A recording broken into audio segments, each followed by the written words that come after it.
A paz do Senhor Jesus, meus amados irmãos. Aqui é a missionária Arlete, iniciando a nossa 9ª pré-aula da Escola Bíblica Dominical, editora Betel, neste segundo trimestre de 2020. Estamos estudando o tema Salmos, uma referência para a vida de adoração e oração do cristão, comentada pelo pastor Adriel Gonçalves do Nascimento. Graças damos a Deus por mais uma vez estarmos virtualmente unidos para o estudo desta lição. E antes de iniciarmos o comentário de hoje, como de costume, vamos buscar a direção do Espírito Santo de Deus.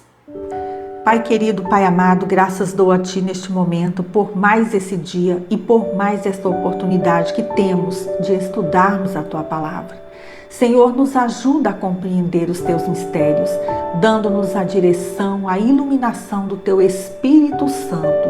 Nos ensina, abençoe a cada irmão, cada irmã que está nos assistindo agora.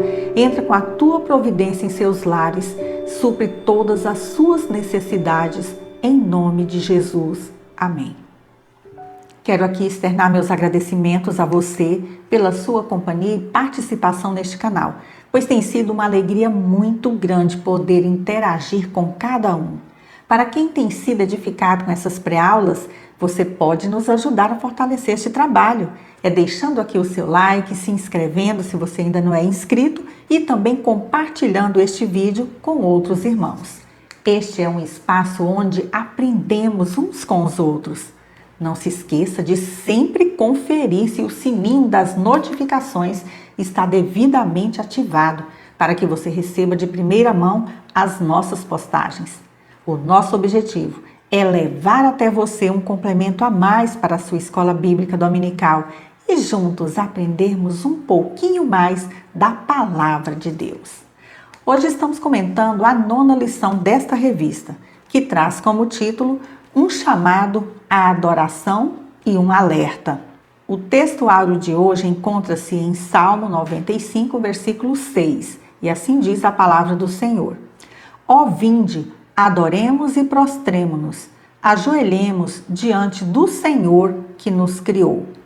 A verdade aplicada de hoje nos diz que a adoração envolve cântico, alegria, reverência, proclamação, mas também obediência.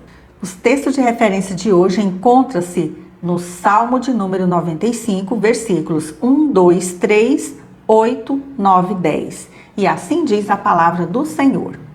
Vinde, cantemos ao Senhor, cantemos com júbilo a rocha da nossa salvação. Apresentemo-nos ante a sua face com louvores e celebremo-lo com salmos, porque o Senhor é Deus grande e Rei grande acima de todos os deuses.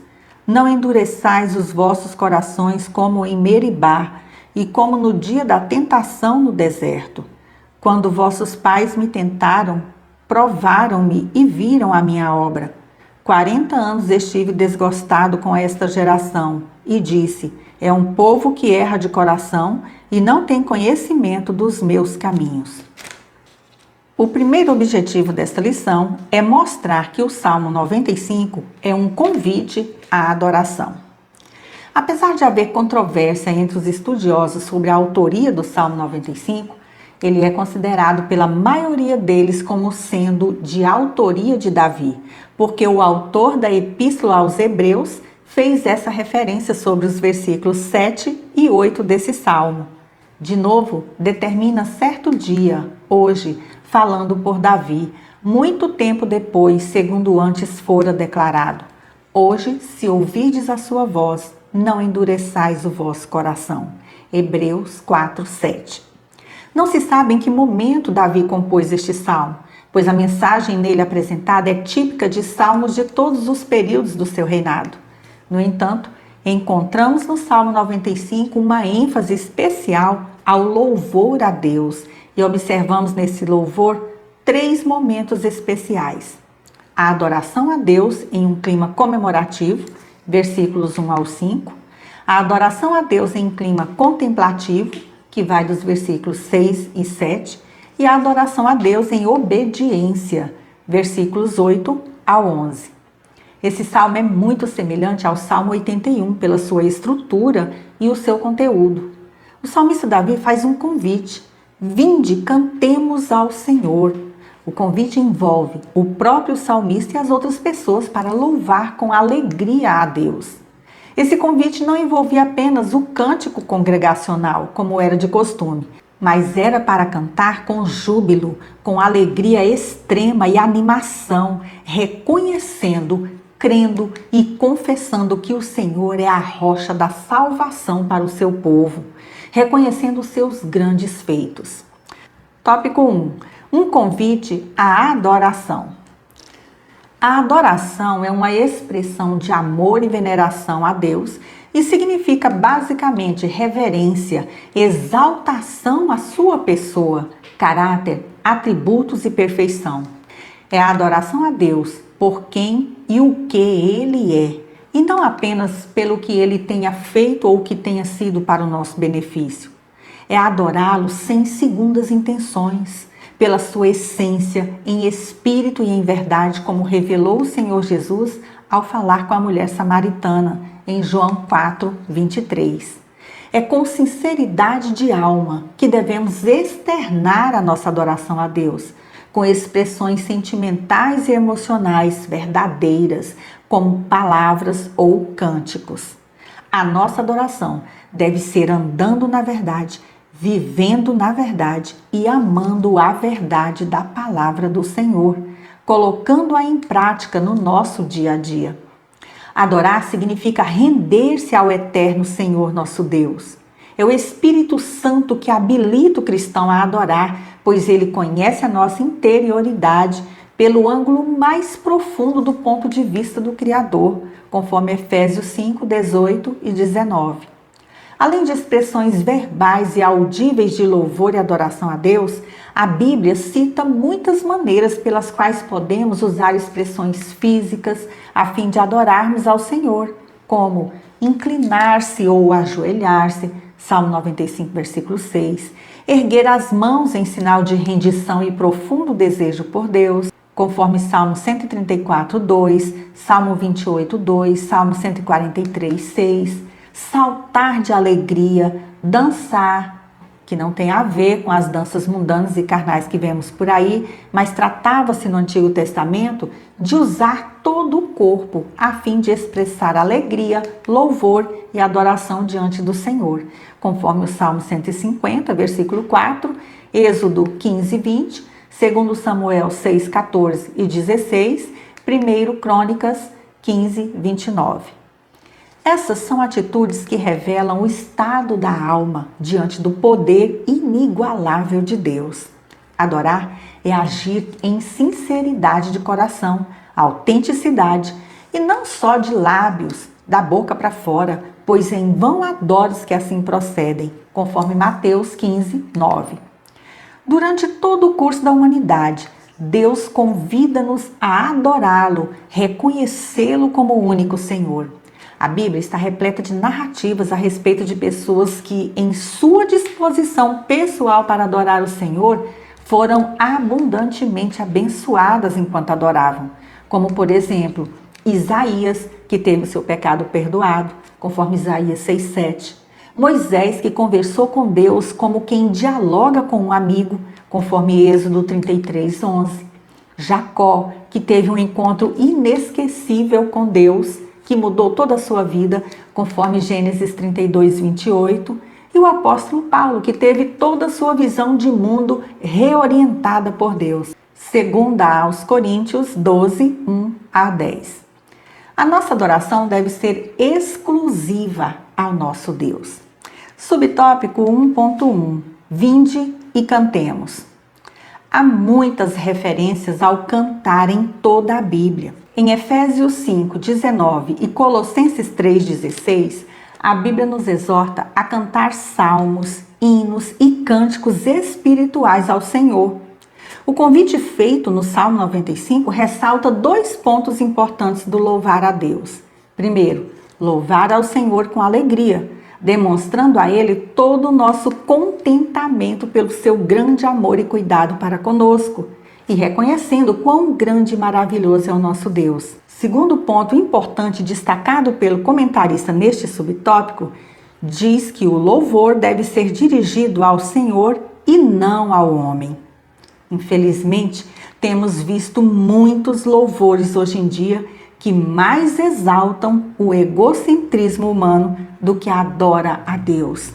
São músicas cujas letras trazem mensagens horizontais e massageiam o ego humano, não levando em conta a verdadeira essência da adoração a Deus e nem a mensagem da cruz. Muitas composições, infelizmente, têm aderido a estilos característicos da música mundana, a gritarias sem sentido bíblico, com erros doutrinários e teológicos inadmissíveis para o povo de Deus, exaltando o talento dos seus artistas e negando a adoração àquele que é digno de toda a honra, toda a glória, todo louvor, Jesus Cristo, o Senhor. A igreja do Senhor Jesus precisa ser mais criteriosa com os louvores em seus cultos. Isso fica mais fácil quando nós fazemos a pergunta: a quem estamos cultuando? Se é a Deus, lembremos que o Senhor se faz presente ali e somente Ele é digno de toda a honra, toda a glória e todo louvor. E Ele não divide a sua glória com ninguém. Cantemos então com a nossa alma ao cultuarmos o nosso grande e maravilhoso Deus. Como está escrito: servi ao Senhor com alegria, apresentai-vos diante dele com cântico. Salmo 100, versículo 2. Subtópico 1.2. Ele está acima de todos os deuses. O salmista diz no Salmo 95, versículo 3: porque o Senhor é o Deus supremo e o grande rei acima de todos os deuses. Sobre esse versículo, o comentário Beacon afirma que, abre aspas, o termo deuses não é uma admissão de politeísmo, mas um reconhecimento de que Deus é supremo sobre todos os poderes e pessoas no universo. A grandeza de Deus é vista por meio do seu controle soberano da terra e do mar. Fecha aspas. Uma infinidade de deuses são feitos e adorados pelas pessoas do mundo inteiro, mas o Deus de Israel não foi feito por mãos humanas, mas é Deus supremo e o grande rei acima de tudo, o que foi criado e de toda criatura. Era comum entre os povos antigos declarar que o Deus a quem adoravam era melhor do que os outros, principalmente se eram vitoriosos sobre os inimigos e os povos das nações ao redor de Israel pensavam assim. Entretanto, o nosso Deus, apresentado pelo salmista, é maior que tudo. Foi Ele quem criou o céu, a terra, o mar e todas as criaturas que nele existem. Na sua grandeza, Ele tem o senhorio e o controle de tudo, desde as profundezas da terra até as alturas dos montes, pois é o Criador e sustentador de todo o universo. Diferente dos ídolos, dos deuses feitos por mãos humanas, que nada podem realizar. O profeta Jeremias fez uma comparação maravilhosa entre o Senhor e os ídolos, comparando os ídolos a espantalhos colocados em plantação de pepinos, dizendo que não há motivo para temê-los, pois eram surdos e imóveis. Precisavam de pessoas que cuidassem deles e os levassem de um local para outro. Eram impotentes, incapazes de fazer mal ou bem. Jeremias 10:5. Mas sobre o nosso Deus, disse o profeta: ninguém há semelhante a ti, ó Senhor. Tu és grande e grande é o poder do teu nome. Jeremias 10:6. Nós cristãos conhecemos a grandeza e o poder do nome de Jesus, como está escrito, pelo que também Deus o exaltou sobremaneira e lhe deu o nome que está acima de todo nome, para que ao nome de Jesus se dobre todo o joelho, nos céus, na terra e debaixo da terra, e toda língua confesse que Jesus Cristo é o Senhor, para a glória de Deus Pai. Filipenses 2, 9 ao 11. Jesus é Deus e há poder no seu nome. Creia nele, chame por ele nas suas horas mais difíceis, Confie no seu imenso amor e no seu poder para lhe tirar dessa crise, para restabelecer os seus passos, para suprir as suas necessidades, para lhe dar outra vez a alegria de viver. Ele é o único e verdadeiro Deus. Os profetas do Antigo Testamento sempre pregaram contra a idolatria em Israel, pois o povo que foi chamado para ser monoteísta, adorar apenas ao seu Senhor, transgrediu várias vezes ao tentar ser como as demais nações da terra e adorar os seus deuses. E isso teve consequências terríveis para aquela nação. Os padrões de Deus para nós hoje continuam sendo os mesmos. Ele não tolera o pecado da idolatria no meio da sua igreja. Lembrando aqui que a idolatria não é apenas a adoração às imagens de esculturas, mas consiste em tudo aquilo que ocupa o lugar de Deus em nossas vidas, se tornando um ídolo ou objeto de adoração. Muitos, sem saber, estão cometendo esse pecado tão terrível aos olhos do Senhor. Temos visto desde o início da história da humanidade a adoração à criatura em vez do Criador, como o culto aos elementos naturais, pedras, montanhas, rios, árvores, animais e até a adoração às forças da natureza, como as tempestades, água, fogo, ar e a própria terra. As pessoas têm idolatrado os astros, sol, lua e estrelas.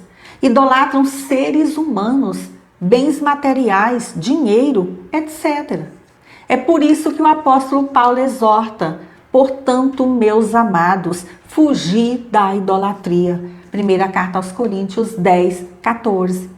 Subtópico 1.3. Nas suas mãos estão as profundezas da terra.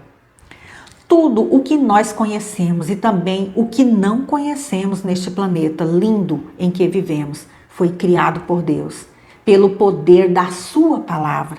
Ele é o dono de todo o universo e, considerando como somos pequenos diante de obras tão grandiosas, às vezes fica até difícil imaginar como pode Ele nos amar tanto assim. Criou para nós um planeta maravilhoso, na medida certa, com tudo o que precisamos para a nossa sobrevivência, numa perfeita harmonia da natureza. Todas as forças naturais, como o vento, a chuva, o terremoto, o maremoto, o trovão, o relâmpago e as estações, estão sujeitas ao poder de Deus e ao mando da sua voz. Ele criou e conhece os segredos dos mais profundos mares, das reações químicas e leis naturais e físicas até os céus. Ele conhece a mim e a você melhor do que nós mesmos e todo o controle está em suas mãos. Ao grande Deus onipotente, onipresente e onisciente é que o salmista nos chama para adorar e cantar com alegria, porque nas suas mãos estão as profundezas da terra e as alturas dos montes lhe pertencem. Salmo 95, versículo 4. Precisamos ser mais gratos ao nosso maravilhoso Jesus. O segundo objetivo desta lição é entender o que é a adoração verdadeira. Tópico 2. Entendendo o que é a adoração.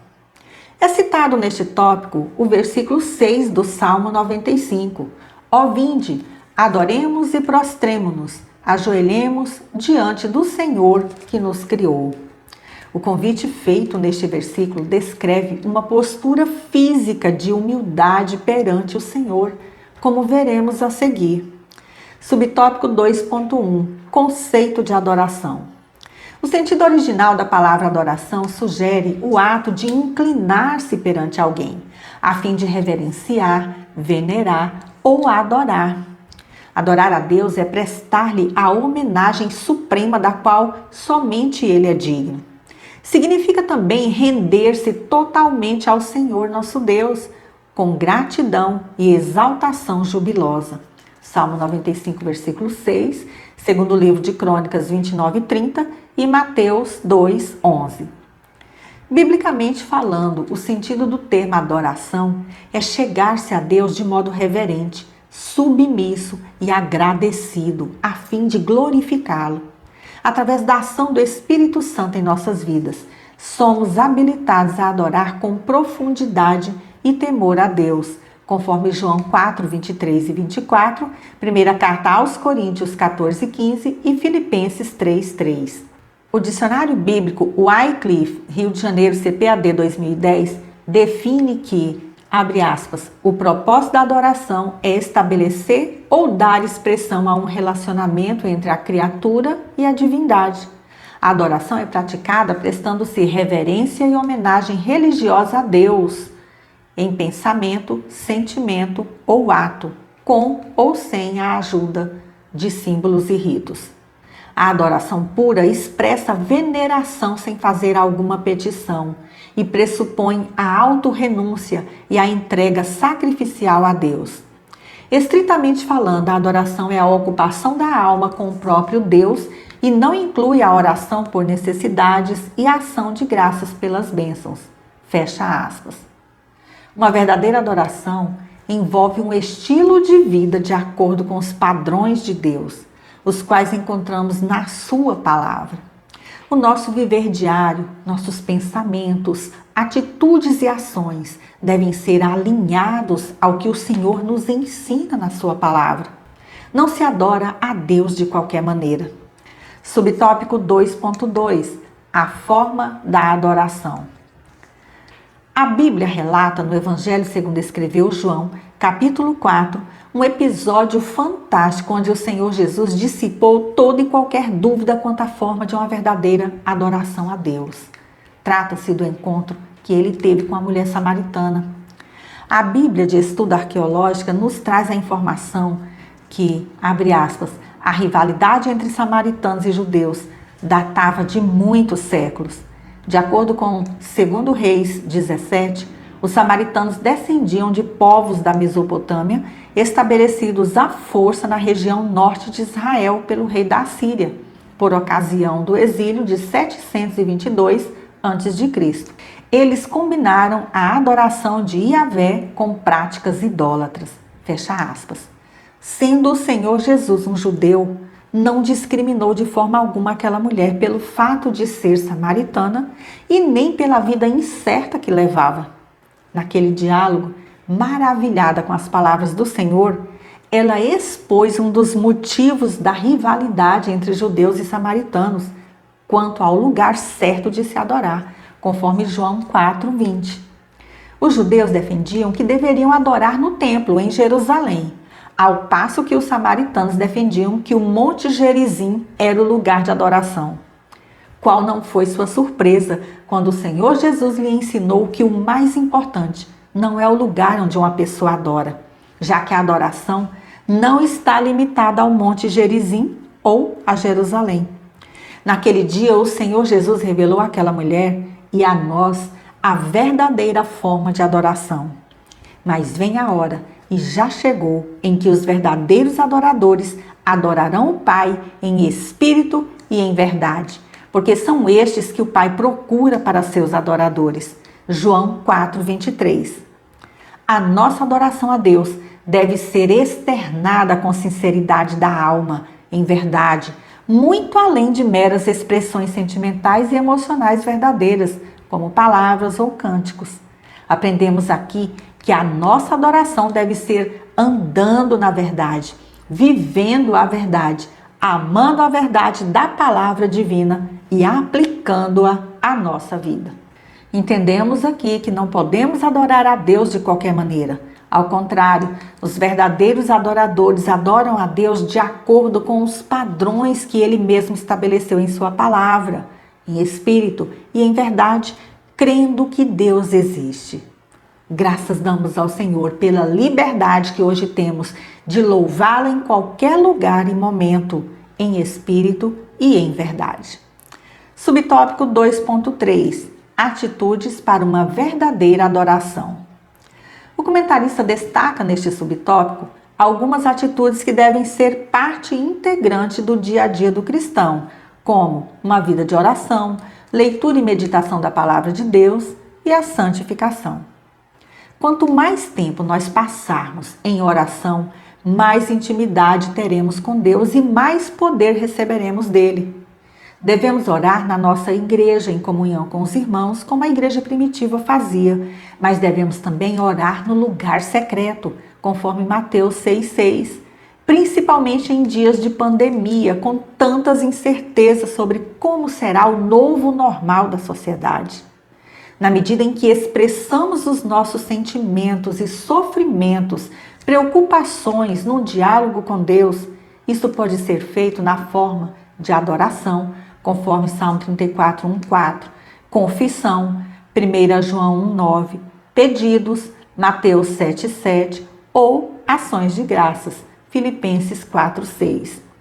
Está escrito na palavra do Senhor, orai sem cessar, 1 aos Tessalonicenses 5,17.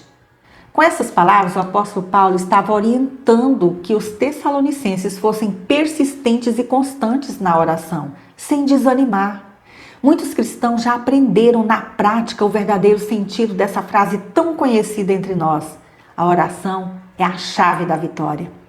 Encontramos na Bíblia muitos exemplos de pessoas que oravam, mas o melhor exemplo de um padrão diário de oração regular e feita com todo o coração, sem rituais religiosos insignificantes, encontramos no próprio Senhor Jesus, que orava cedo de manhã, conforme Marcos 1,35, durante toda a noite, conforme Lucas 6,12, antes da refeição, conforme Marcos 6,41, entre outros momentos também registrados nos evangelhos, nos mostrando que, como discípulos de Cristo, devemos ter uma vida de oração e comunhão com Deus.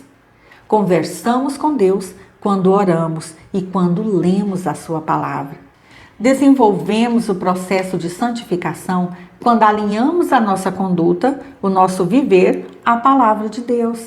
Ser santo significa ser separado do pecado para fazer a vontade de Deus. E para isso temos muitas vezes que irmos na contramão do mundo. Quem é santo não leva a vida de qualquer jeito, mas se incomoda com o pecado e abandona as velhas práticas pecaminosas. Não se conforma com esse mundo, mas se transforma a cada dia pela renovação da mente para oferecer a Deus o seu culto racional, sua verdadeira adoração. A Bíblia nos recomenda: segui a paz com todos e a santificação, sem a qual ninguém verá o Senhor. Hebreus 12,14. O terceiro objetivo desta lição é alertar que é preciso estar atento à palavra de Deus. Tópico 3, é preciso estar atento à palavra de Deus. Muitas pessoas que professam a fé cristã não têm dado a devida atenção à palavra do Senhor como regra de fé e prática. Negligenciam a leitura da Bíblia Sagrada, que é a revelação escrita de Deus para a humanidade. Não procuram aprofundar os seus conhecimentos sobre as instruções e vontade do Senhor para com os seus. Os verdadeiros adoradores adoram a Deus de acordo com os padrões que Ele mesmo estabeleceu em sua palavra, crendo que Ele existe. Você quer conhecer melhor o Deus que você serve? Leia a Bíblia. Quer aprender como andar em seus caminhos? Leia a Bíblia. Quer conhecer os mistérios da salvação em Cristo Jesus? Leia a Bíblia. Quer saber o futuro glorioso que aguarda os salvos muito em breve? Leia a Bíblia, a palavra de Deus. Por ser a inerrante palavra de Deus, a leitura, meditação e estudo da Bíblia Sagrada é de vital importância para o nosso crescimento espiritual e fortalecimento da nossa fé. Por isso é tão importante para nós hoje sabermos manejar bem a palavra da verdade, conforme 2ª carta a Timóteo 2,15.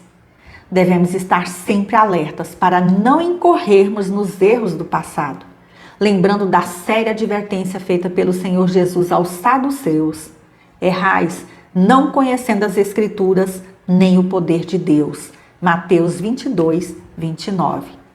Se decidimos seguir a Cristo, não podemos negligenciar de forma alguma a sua palavra.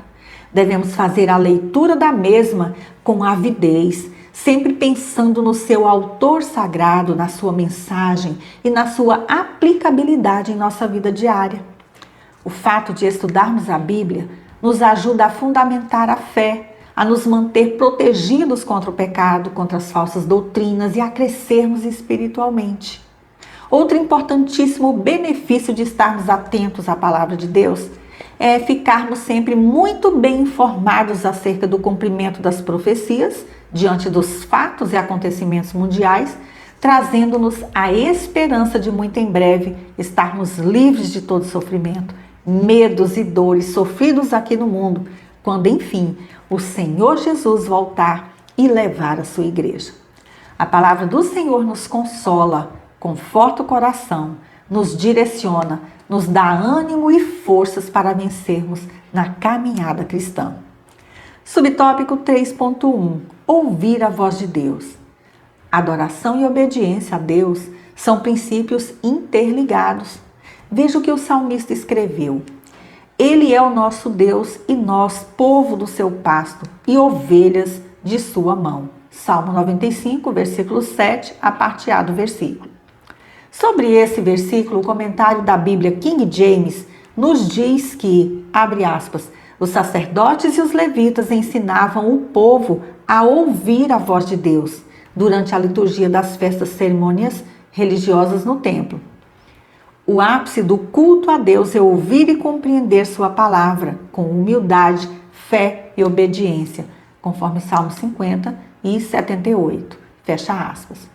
Hoje em dia, o povo tem deixado de ouvir a voz de Deus por qualquer motivo, dentro e fora da igreja. Além do tempo para a palavra nos cultos estar cada vez menor, existe a falta de reverência em muitas igrejas, com pessoas se movimentando ou conversando na hora da palavra, deixando de ouvir a voz do Senhor, o nosso supremo bom pastor. Nos tempos bíblicos, os pastores de Israel tinham o cuidado de conhecer bem cada uma de suas ovelhas, dava-lhes nomes, e elas reconheciam o seu chamado e comando. Outro fato interessante é que as ovelhas não seguiam e nem obedeciam à voz de um estranho, mesmo que ele usasse o chamado do pastor ou imitasse a sua voz. O Senhor Jesus usou esses fatos tão comuns nos seus dias para ensinar o povo sobre o cuidado de Deus com seu rebanho. Assim como as ovelhas ouvem a voz do seu pastor e o seguem, os que verdadeiramente seguem a Cristo reconhecem a sua voz através das Sagradas Escrituras e o obedecem. Não se deixe enganar pela voz do estranho que podem levar para o caminho da perdição eterna. O estilo de vida do crente em Jesus é diferente. Reflete aquilo que ouve do seu Senhor e não se deixa enganar ou influenciar pelas vozes do pecado. Subtópico 3.2: Não endurecer o coração. Vejamos o alerta de Deus no Salmo 95. Hoje, se ouvirdes a sua voz, não endureçais o coração como em Meribá, como nos dias de Massá no deserto. Salmo 95, versículo 7, a parte B do versículo e o versículo 8. Observe que do versículo 7 ao 11 do Salmo 95, o salmista passa a fazer um chamado de obediência em adoração e um lembrete do juízo de Deus em tempos passados sobre pessoas que não o levavam a sério. O autor da Epístola aos Hebreus cita também esses versículos, Hebreus 3, versículos 7 ao 11, para alertar os cristãos judeus a não endurecerem o coração para com Deus e a salvação que Ele oferece e dessa forma provocar o juízo de Deus como aconteceu com seus antepassados no deserto. O conselho para que renovassem a fé na palavra de Deus, como está escrito, porque a palavra de Deus é viva e eficaz e mais cortante do que qualquer espada de 2 gumes e penetra até o ponto de dividir alma e espírito, juntas e medulas, e é apta para discernir os pensamentos e propósitos do coração. Hebreus 4:12. Na parábola do semeador, em Lucas 8, versículos 4 a 8, o Senhor Jesus falou de diferentes tipos de solos infrutíferos, comparando as pessoas que o ouviam com esses tipos de solos. O solo duro e compactado da estrada impediu que as sementes penetrassem, permitindo que ficassem na superfície, expostas às aves que vieram e as comeram. Este solo representa aqueles que ouvem e não entendem a palavra, conforme Mateus 13, 19, a parte A do versículo. Por isso endurecem o coração para não receberem a palavra, conforme Mateus 13, 15. As aves representam Satanás, conforme Marcos 4, 15, que arrebata a palavra dessas pessoas, cujos corações estão endurecidos. Endurecer o coração é uma das piores escolhas que se pode fazer, pois a pessoa se convence da verdade pela atuação do Espírito Santo, mas não deseja se entregar e seguir a voz de Deus, conforme Êxodo 7:13, Números 21 ao 13. Essa atitude entristece a Deus.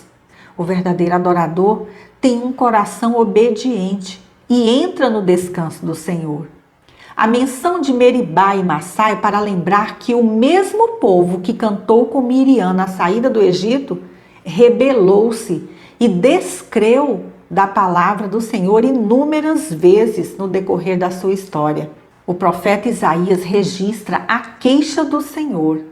Este povo se aproxima de mim e me honra com os lábios e com a boca, mas o coração deles está longe de mim.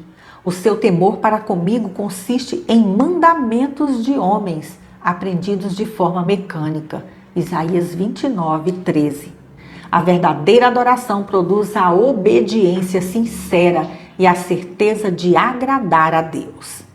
Subtópico 3.3. Relação com o Salmo 81.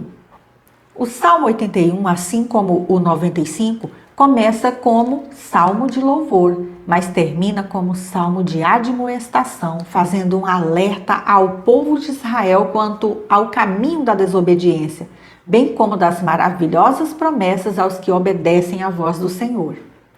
Sobre o Salmo 81, o comentário bíblico de Halley diz sobre a inconstância de Israel que, abre aspas, as aflições são causadas pelos próprios israelitas, que voltaram as costas para Deus.